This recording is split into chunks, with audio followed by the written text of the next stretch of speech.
Now we will see resistance transducers, the variable resistance transducer. The example is potentiometer, a, a linear variable resistance transducer it is, and we have an angular potentiometer, linear potentiometer.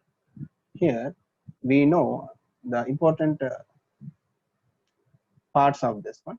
You have a resistance element. This resistance element is in linked with the slider. It is in link with slider, and you have the component whose linear movement to be detected. We have a measurand here, its movement to be detected, housing resistance element, connection to measurement or control circuit. Now, when this element starts sliding, so you will find the sliding movement in this element also, because these two are in connection. But what is a potentiometer? Here the name itself says variable resistance transducer. As the length of the conductor increases, the resistance of the element also increase. Here the length is, the increase in length or decrease in length is done because of the movement of this slider. So as a result, the readings can be recorded, and this output is calibrated to measure the movement, that sliding movement, the linear displacement of the given member. Next, the same principle, for angular displacement. So you will be having a wiper.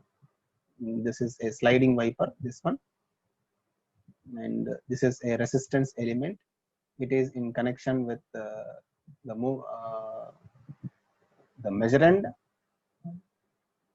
and if the measurand is moving, this resistance element will also begin to move, or it will begin to slide. As a result, what happens?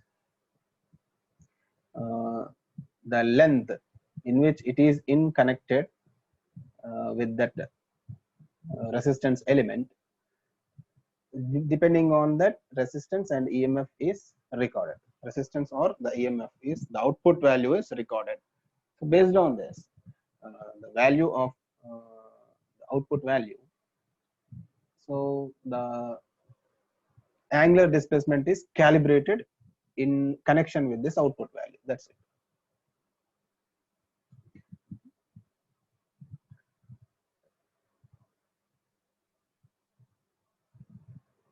Next one, inductive transducer. In inductive transducer, the first one is variable reluctance displacement transducer is what we have. So this is a permanent magnet. It is a permanent magnet, and you are having coils, a number with a number of turns. It is wound around this permanent magnet, and you have a target iron core which is moving. It can move, it can slide, and next,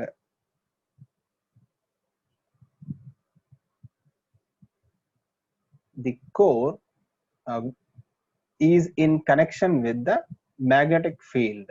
This core is in connection with the magnetic field. When you find the movement in this iron core, the magnetic field in connection with this iron core will vary. Depending upon the variation of the magnetic flux in the coil, EMF is induced. So the magnitude of this EMF will be calibrated as the displacement xi of the measurand. So it is a variable reluctance displacement. The principle involved here it is the change in magnetic flux will induce EMF in the coil, a copper coil. So here the magnetic flux changes is done with the help of this iron core. And this iron core movement, because it is in link with the measurand whose displacement is to be measured, and depending on the movements in the measurand, this target will also move. And when it is moving, you will find the fluctuations in the magnetic field and EMF is induced in the coil. So that output is calibrated as a displacement in the element. So this is VR dt.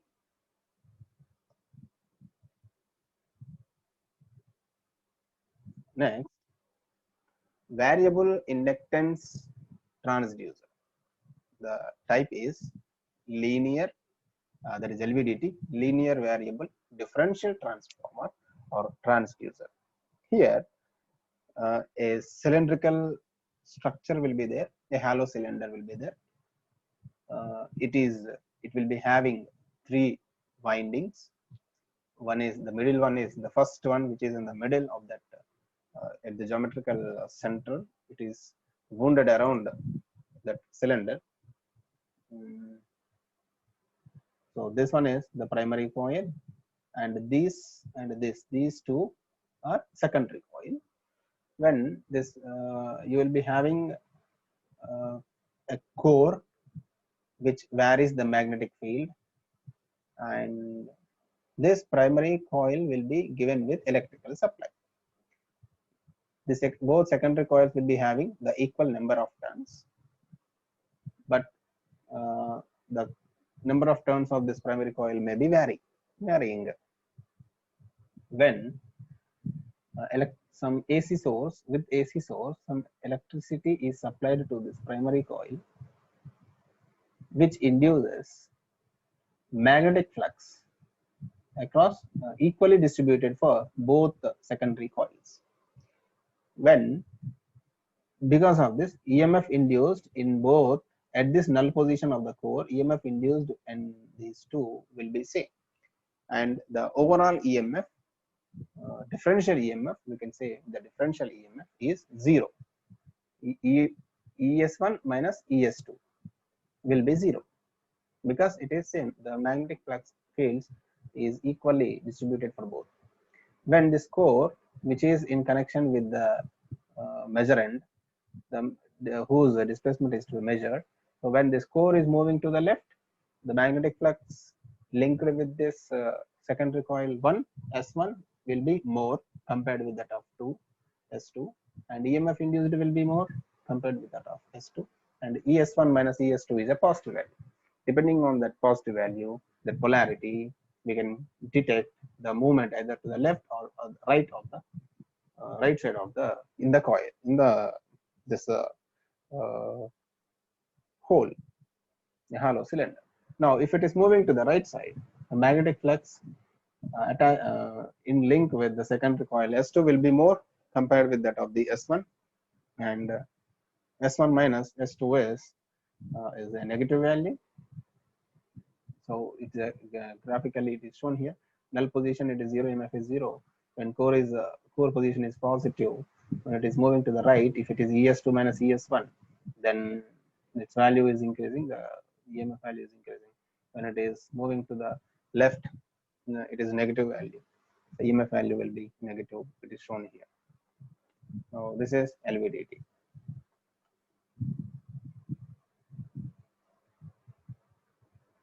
Next, capacitance transducers using the effect of variation of overlapping area of the plates.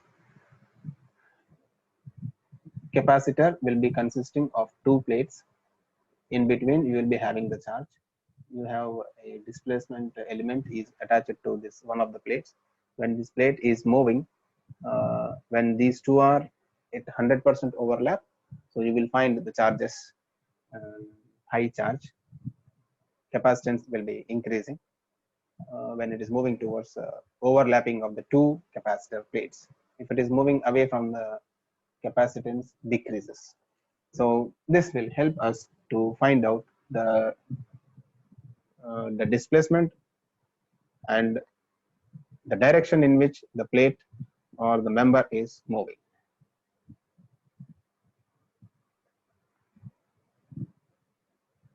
See here it is given the capacitance transducer working on the principle of change in capacitance due to variation of dielectric constant. So the variation of dielectric constant takes place in between.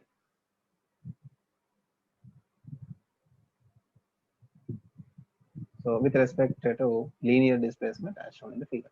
When the displacement is moving, so this dielectric material will also move, and when the dielectric constant is increasing, the capacitance will vary. Either it increases or decreases depending on that. We come to a conclusion that the displacement is taking place in the direction of the given measurand.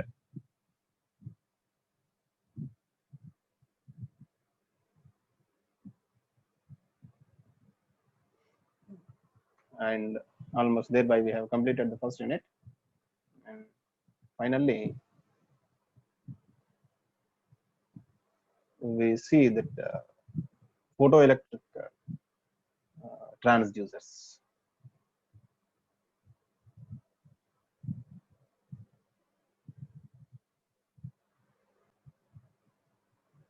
Photoelectric transducers. We have photoemissive cells, photoconductive cells, and we will see what are its applications and their functionality. Photoelectric transducers.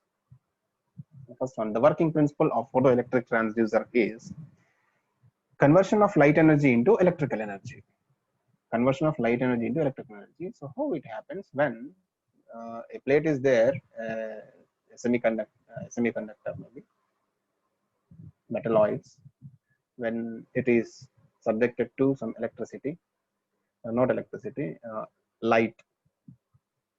When light is coming with some threshold frequency, only with some certain frequency it is coming and hitting, the outermost electrons from the atom will come out, and that is used in the circuit. So this is a principle here. Now conversion of light energy into electrical energy. When light falls on photoemissive, photosensitive element, electric current is generated, that is measured directly or after amplification. Now, photoelectric effect. This is the ejection of electron from a metal or a semiconductor surface when illuminated by a light or any radiation of suitable wavelength. Suitable wavelength means threshold frequency or wavelength. So this is what is photoelectric effect. Types of photoelectric transducers: passive transducers, active transducers. A photoemissive, photoconductive, and active transducer is photovoltaic. So passive transducers, this photoemissive and photoconductive, they in turn they require some input energy for their function. But active transducer, that is photovoltaic, it won't require the some other energizing elements are not required. Excitation energy is not required. Photovoltaic cells, also called as barrier layer cells, are made up of semiconducting substances such as selenium deposited on an iron base. Silver or gold covers this semiconducting material and acts as a correcting electrode. In photovoltaic cells, let us observe this, what happens. So it is a cell, you will be having the charges, the light energy is falling in on this. So you have an electrode here, and electrode one more, and other electrode here. Anti-reflection coating, N-type silicon, P-type silicon. You have both types of silicon, N-type and P-type silicons. When radiant energy falls upon semiconductor surface, it excites the electrons at the silver selenium interface. At the silver selenium interface, charges are developed. The electrons are collected at the collector cathode. Electrons are collected at the cathode. No, it is robust in construction, need no external power supply. It produces photo current stronger than the photosensitive elements. And coming to disadvantage, selenium has low internal resistance, hence amplification is difficult, very sensitive. Galvanometers has to be used for measurement purpose. Next, photoemissive cells. It consists of a cathode and anode mounted in a vacuum tube made of glass. You have this vacuum tube, it is made up of glass. You have cathode and anode, and the incident radiation will incident over over semiconductors. Uh,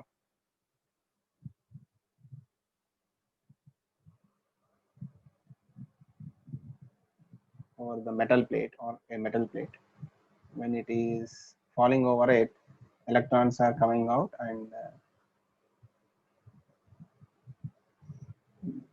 will produce some electricity that is used in the charges.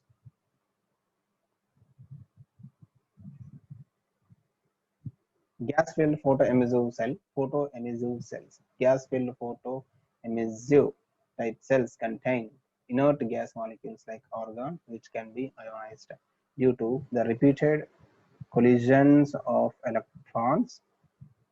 Photocurrent produced is greater at even low potentials. Next, photoemissive cell types. We have photomultiplier tube. So they are the reflectors we are having here, and it is required to detect very weak light intensities. Photocathode, primary electrons, we call it as dynode, a secondary electron, a second dynode, so on, collecting electrode, operating voltage 50 to 100 volts. Now, photoemissive cell, the emission is instantaneous. The maximum current is proportional to the intensity of radiation, so increases sensitivity. Disadvantage is it generates extremely small current and the photomultiplier. So we have most advantages.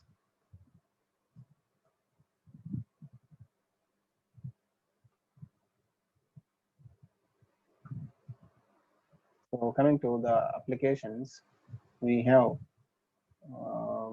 biomedical applications of the photoelectric transducers. We have pulse pickups, pneumograph respiration.